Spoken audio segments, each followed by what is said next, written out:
Welcome everyone to another episode here, Jaws Podiatry. I wanted to present a case to everyone. This is actually after surgery. This is a surgical case that we performed multiple procedures. Let's take a look at the left foot first. This patient had what we call a rigid hammer toe deformity, and it was corrected. As everyone can see, I'm just going to back up a little bit so everyone can see that the toe is in perfect rectus position. The patient did have, let me just focus here a little bit of hypertrophy, right, of the scar. We went ahead, I think it's actually also the video, but it was a little bit raised and now it's not, even though you guys can actually see it here. It was definitely raised. We went ahead and performed an intralesional steroid injection to try to flatten it out, and it really did help. But the nice thing about the left foot, looks beautiful. The patient had a previous bunion, how many years ago? About 15. 15 years ago. Then we went ahead and the patient did have a really, she had a bunion, right? And we went ahead and fixed that. And as everyone can see from the top and even from this view, there is no more bump that is noticeable, right?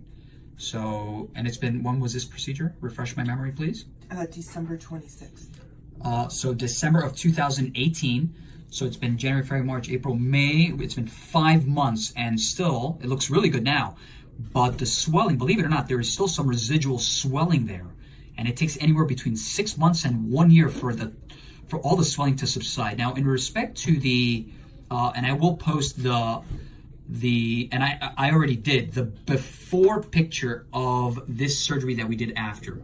This patient had an interesting reaction, right, to surgery of the second toe. We did a very simple procedure, and the toe ended up looking like the patient likes to call it like the Franken toe, right? Franken toe. Isn't that what you said? Frankenfoot, yeah. Frankenfoot, sorry.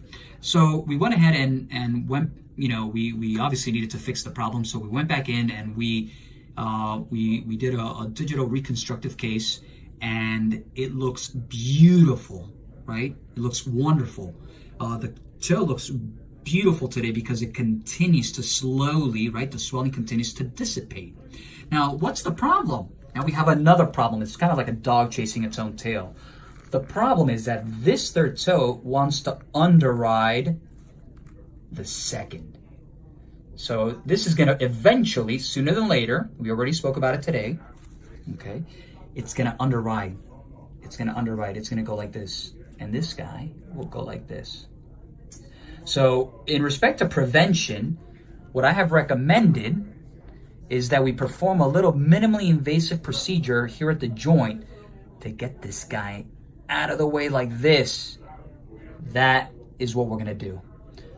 Sooner than later, the patient's is gonna think about it, but eventually we're gonna go ahead and do it. It's just a matter of time before this happens. That this guy will go like this, and we've spoken about the crossover toe in the past. This is a crossover deformity. So this second toe looks beautiful. Unfortunately, the third toe is, and again, this is a biomechanical muscle tendon imbalance. This is going to happen, and we want to prevent that. So I think this is a very interesting case for all the people that have hammer toe deformities or not. Like always, www.jawspodiatry.com, Instagram, Dr.